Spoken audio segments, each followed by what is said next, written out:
আসসালামু আলাইকুম। সুন্দরবনের গাছ পরিচিতি পর্বে আজকে আমরা জানব এজিসেরিয়াস কর্নিকুলাটাম বা খলসি সম্পর্কে।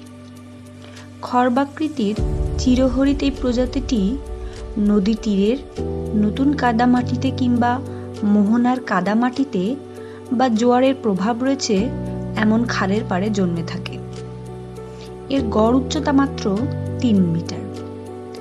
খলসির পাতা সরল, মসৃণ এবং ডিম্বাকৃতির। পাতায় অবস্থিত অগণিত লবণ গ্রন্থি থেকে নিঃসৃত লবণদানা পত্রফলকের উপরভাগে দেখা যেতে পারে।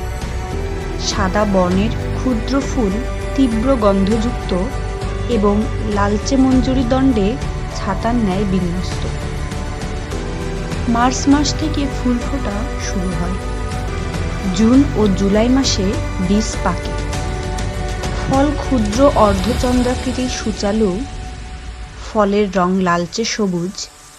ম্যানগ্রোভ বনের জরায়ুজ অঙ্কুরোদ্গমের বৈশিষ্ট্য এই প্রজাতিতেও দেখা যায়। সুন্দরবনের এই প্রজাতিটি অর্থনৈতিক দিক থেকে গুরুত্বপূর্ণ, কেননা এটি উৎকৃষ্ট মানের মধু উৎপাদনের উৎস হিসেবে কাজ করে থাকে।